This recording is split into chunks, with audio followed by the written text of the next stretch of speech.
Hey guys, welcome to another movie review. Today I'm talking about the new Garfield movie. This is a new 2024 animated film of the Garfield property. For those who really don't know who Garfield is, I'd be shocked if you didn't know who he is. He's basically a comic strips character. He is a cartoon character. He's basically a small little orange cat. He has a small kind of pet companion named Odie, who's like the dog of the household. Garfield's been around for years now, so like I said, I wouldn't be shocked at all if everybody who clicked play on this video knew exactly who Garfield was. But anyway, in this new Garfield movie, it's animated. It's a total reboot. It has nothing to do with those live action Bill Murray films from the 2000s. So this is a completely fresh start for the character on film. But in this new movie, though, you guys, basically Garfield gets an opportunity to meet his father. We never got to meet Garfield's father in any other iteration of Garfield up to this point. His father's name is Vic. At a young age, Garfield really didn't get a lot of context as to what happened, but basically, Vic had to basically leave this area temporarily while Garfield was in this box in an alleyway. And while that's going on, Garfield sees just how much fun is happening down the street at an Italian restaurant, and that's basically where he meets John from the comics and from the cartoon show that we all know as his human owner.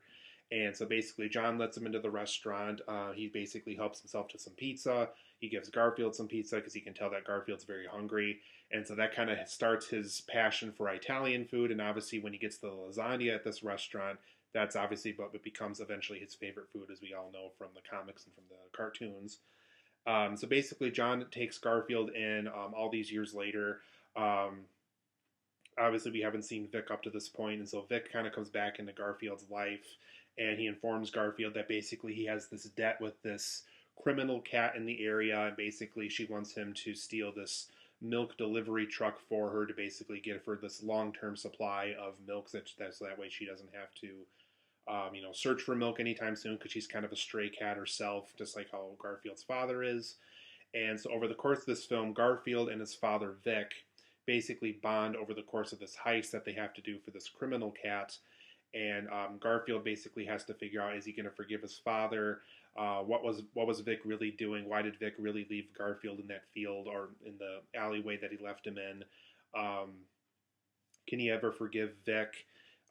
Is John kind of his definitive owner? Is that kind of the lifestyle he's always going to have moving on forward? So this is stuff all that happens over the course of the Garfield movie. But overall, guys, this film was pretty fun. It's not an amazing film. It's a very cute film for sure. If you go in for this film just for the comedy, I think you're going to be a little disappointed. It's not a very comedy-heavy film, if that makes any sense. There's just a lot of like amusing moments, a lot of cute moments, a lot of things with Garfield that are just really cute to look at. Um, but it's a fun movie. It's if you're looking for another fun film iteration of this Garfield character that we all know and love from the comics and from the cartoons. And I know he's like a big merchandise phenomena too. I think you'll have fun for the most part. It's not an amazing film, like I said. It's not a film that you have to absolutely rush to the theater to go see or anything. But let's go over some positives and negatives of things that overall worked about the film and things that I think could have been better as well. For the most part, like I said, my first positive of the movie is it's very fun. It's definitely a Garfield inspired narrative for sure. I like how Garfield kind of orders DoorDash food while he's kind of giving us his life story at the beginning. There's things like Garfield, breaking the fourth wall, talking to the audience. If there's a food that shows up in the movie like lasagna or cheese or anything like that, he has no problem letting the characters in the movie know as well as the audience know if like how it ranks amongst his favorite foods and stuff like that. So there's fun stuff like that happens over the course of this film. So they definitely treated the narrative with Garfield in mind, and I think that's what I liked about the screenplay of this movie is it does feel like a story that Garfield would present to us if we were like sitting down having a DoorDash meal with him or something. It does feel like a Garfield told story, and I think that's what I liked about this movie overall is it does feel like a Garfield film in the sense that I do feel like it's that character telling us this story. And like I mentioned before, there is a lot of really cute moments in this movie, specifically when you get to see baby Garfield, kind of how when Vic abandoned him, and We see kind of how Baby Garfield got to meet John, and you go into this Italian restaurant and stuff. Baby Garfield's definitely a huge standout of the movie. I almost kind of prefer that we had more time spent with Baby Garfield because I think it would sell more merchandise for this film. I think it would sell the movie better. I think more people would be attracted to go see this film if it was more so about this Baby Garfield and him growing up and stuff like that. So it's a very small snippet of the movie, but unfortunately, when we do get it, it's a lot of fun. It just doesn't spend a lot of time in that stuff, unfortunately. But like I said, a lot of cute moments along the way. If you're looking for that for a Garfield movie, there is plenty of that in this movie. Samuel L. Jackson is this character Vic. Like I said, he's Garfield's father in the movie. And believe it or not, Ving Rhames has a very fun role in this movie. He plays a character named Otto. He's like this ox that knows a lot about this dairy farm that Garfield and Vic are trying to infiltrate for this heist. Very fun character. He has these dramatic pauses, and when you see the movie, you'll know what I mean by that. But he even calls it his dramatic pauses when he's doing them and stuff like that. So Samuel L. Jackson gets a lot to do. We get to see a lot of like his backstory, what exactly was going on, why he had to leave Garfield in that box in the alleyway. There's a lot of times in this movie where he really wants to give Garfield, allow Garfield to give him a second chance to be the father that he wished he always had in his life. And Ving Rhames, like I said, is a very fun character because he knows a lot about this dairy farm they're trying to do this heist for. And there's kind of small little Mission Impossible references because he was a character in that franchise as well. So like I said, very fun characters, very fun voice roles. You can definitely tell that Samuel L. Jackson and Ving Rhames had a lot of fun playing their characters in this movie.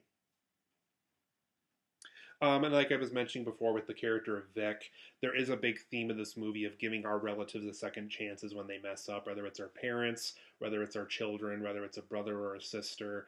The film really tries to drive the point home that sometimes our relatives don't always make the best choices in life, just like how all of us do. We all tend to make mistakes. And it's always important because they are family, because they are your relatives, because they are your bloodline, that to sometimes give them that second chance to kind of make up to be your parent, be your brother, be your sister, be your uncle, be your aunt. So I like how the film kind of drives that point home where our relatives are just as human as we are, and sometimes they make the same mistakes that we do, and so it's important to give them that second chance if we feel like they're going to change for the better. They're trying to be better for the better. And so I like how the film makes that message pretty loud and clear throughout the movie. And I overall like how the film maintained its comic book look. It does have a very comic strip kind of look to it, like whether it's the eyes on the characters looking like Garfield's eyes, or how the human characters, a lot of them look like John or Liz, the girlfriend that John has at this veterinarian clinic and stuff like that. I like how it does maintain its comic book look. So I thought that was a very fun visual style that the film brings to this movie. And my last positive, I liked all the Mission Impossible parodies. Like I said, Ving Rhames has a voice role in this, so it's very clear that they wanted to add some Mission Impossible stuff to this movie, whether it is the train chase or things that you would see in like a Mission Impossible film as well. Whenever they kind of do it, I think there's even small music cues from Mission Impossible throughout this movie too, specifically during some of the more heist moments.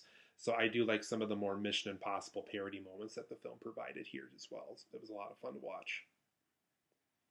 But for my negatives of this movie, I think this film would have benefited from being more of an origin film than a heist film. I just think more time with Baby Garfield, more time with Garfield's origin, more time with seeing how Garfield came to be the character that we know and love today. I think that would have been a more fun film. I know that would have probably been kind of boring for some people, but I think you still could have included the character of Vic. I think you still could have included all the strengths of this movie that the film provided. But I think an origin approach more so than a heist film, because I just don't see or hear Garfield when I hear heist film, and so I thought that was a very bizarre kind of subgenre that the film tackles in this movie.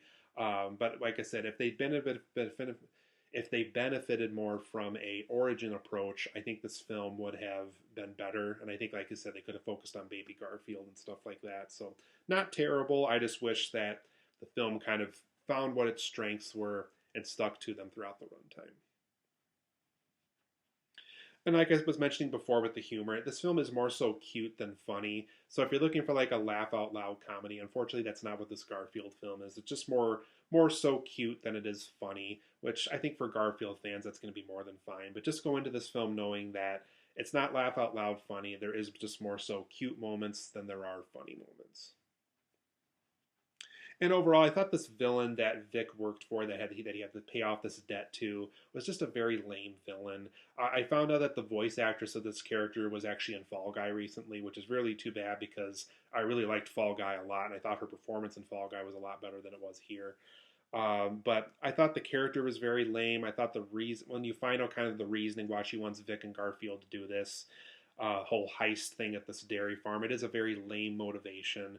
So not a very fun character, kind of a lame villain, just kind of creates conflict to create conflict, and so I thought that was a very lazy aspect of the story. As I would have liked to have seen a villain that really did kind of have a debt for Vic to pay off for and stuff like that.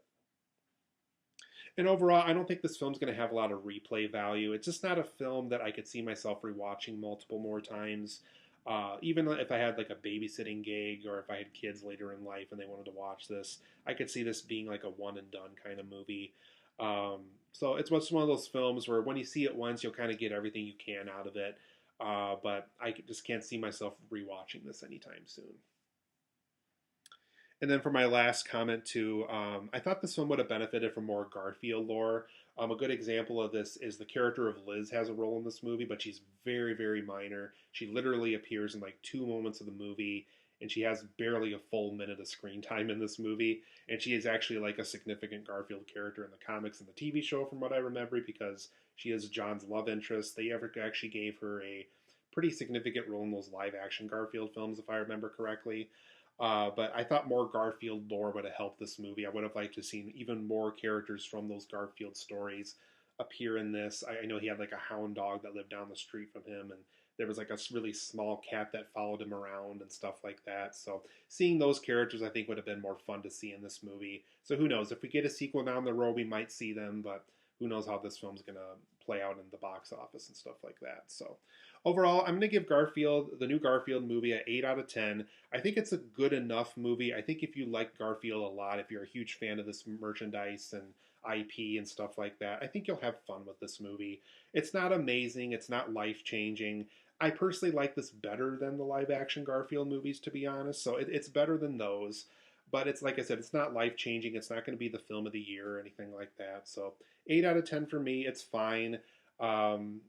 Just go into this film knowing that it's not perfect, and I think you'll have a good time. Just go into the film knowing that it's just cute and fun, and it's just making sure that you have a good time. And if I think you do that, I think it's worth recommending. So that is my review of Garfield. It's an 8 out of 10 for me.